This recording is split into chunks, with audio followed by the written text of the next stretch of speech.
నమస్కారం అండి. ఈరోజు అమ్మ ఆసరాన్ వృద్ధాశ్రమంలో అనకాంశంలో గాను శ్రీమతి వనజ దుడ్డకాచి గారు, డాక్టర్ శ్రీ సతీష్ గారు, అలాగే శ్రీమతి జయ రాయపూడి గారు, వారి కుటుంబ సభ్యులు అన్నదాతగా విరుస్తున్నారు. ధన్యవాదాలండి. మీరు మీ కుటుంబ సభ్యులు నిండు నూరేళ్లు ఆయురారోగ్యాలతో అష్టేశ్వరులతో వద్దని కోరుకుంటూ అన్నదాత సుఖీభవ.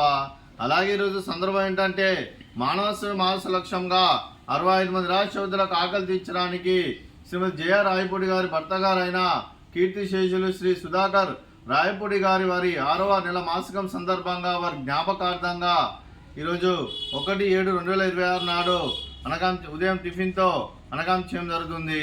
అలాగే కీర్తిశేషులు శ్రీ సుధాకర్ రాయపూడి గారికి వారి 6వ నెల మాసికం సందర్భంగా వారి జ్ఞాపకార్థంగా వారికి నివాళులు శ్రద్ధాంజలి ఘటిస్తూ వారి పవిత్ర ఆత్మకు శాంతికరం కోరుకుంటూ స్వర్గభావం చెందని మనసారా కోరుకుంటూ నమస్తు మా అంజలి.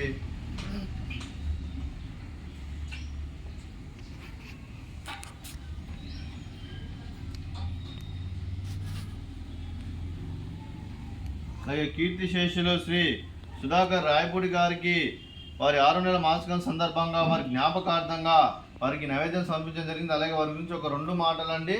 మా హృదయ ఫలకాలపై చెక్కిన సజీవ శిల్పం మీ రూపం, అనురాగానికి చిరునామా మీ హృదయం, మీరు వేసిన అడుగు ఆదర్శం, నడిచిన దారి సదాశయం, చేరిన ప్రతిగమ్యం స్ఫూర్తి శిఖరం, మీరే మాకు మార్గదర్శి, ప్రేమానురాగాలతో మా అందరికి వెలుగునిచ్చి జీవన జ్యోతిగా ఆఖరి వరకు దారి చూపారు. అలసి సొలసిపోయి విశ్రమించిన మీ పాదాలకు మా ఉదయపూర్వక నివాళులు అర్పిస్తూ మీ పవిత్ర ఆత్మకు శాంతికలం కోరుకుంటూ స్వర్గభావం చెందని మనసారా కోరుకుంటూ నమస్సుమాంజలి. అలాగే మంచితనానికి మారు పేరుగా కల్మషమెరగని మంచి మనసుతో ఆప్యాయత అనురాగాలతో ఎదుటివారి మోహంలో ఎల్లప్పుడూ చిరునవ్వులు పూయిస్తూ అందరి ఉదయంలో నిలిచి మీరు భౌతికంగా మా నుండి దూరమైన మీ మధుర స్మృతులతో సదాపదిలంగా మీ పవిత్ర ఆత్మకు శాంతికలం కోరుకుంటూ స్వర్గభావం చెందని మనసారా కోరుకుంటూ నమస్సుమాంజలి. అలాగే మీ కుటుంబ సభ్యులైన శ్రీమతి జయ రాయపూడి గారికి, శ్రీ మురహరి గారికి, శ్రీమతి సుష్మా గారికి, శ్రీ ప్రశాంత్ గారికి, శ్రీమతి మెహర్ నౌష్ గారికి, అలాగే శ్రీమతి జయ రాయపూడి గారి మనమరాలకు మరియు అలాగే శ్రీమతి వనజ దుడ్డకాశి గారికి, డాక్టర్ శ్రీ సతీష్ గారికి, వారి కుటుంబ సభ్యులందరికీ దీర్ఘాయుష్మాన్ భవ.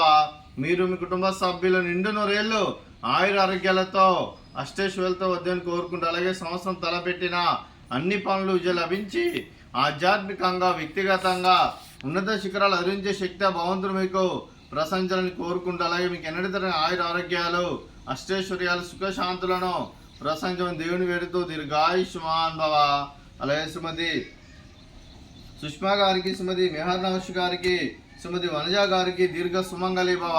మీరు నిండు ముత్తైతనం చేసి ఎంతో మందికి ఆదర్శంగా నిలవాలని కోరుకుంటూ ఆ దుర్గాదేవి ఆశీస్సులు లక్ష్మీదేవి దేవులు మీకు ఎల్లప్పుడూ కోరుకుంటూ దీర్ఘ సుమంగళి భవ. అలాగే ఆశ్రమానికి పెద్ద దిక్కురుస్తున్న తండ్రి లాంటి పెంటేశ్వర కుమారి పుష్పలమ్మ గారికి పాదావి వందనం చేస్తే ఇక్కడ 365 రోజులు నిత్య అన్నదానం జరగని కాన్సెప్ట్తో ముందుకొచ్చి తను చేసి తను 100 మంది 1000 మందితో చేపిస్తున్న పెంటేశ్వర కుమారి పుష్పలమ్మ గారి వారి కుటుంబ సభ్యులు అందరూ ఎల్లప్పుడూ నిండు నూరేళ్లు ఆయురారోగ్యాలతో అష్టేశ్వరులతో వద్దని కోరుకుంటూ వారి కుటుంబ సభ్యులందరికీ ధన్యవాదాలండి. అలాగే ఈరోజు శ్రీమతి వనజ దుడ్డకాశి గారు, శ్రీ డాక్టర్ శ్రీ సతీష్ గారు, శ్రీమతి జయ రాయపూడి గారు, మీరు మీ కుటుంబ సభ్యులు ఉదయం టిఫిన్తో అన్నదానం చేస్తున్నారు. మేము అన్నదానం స్వీకరిస్తున్న దాత సుఖీభవ. అలాగే ఈరోజు అన్నం చేస్తున్న వంటకాలు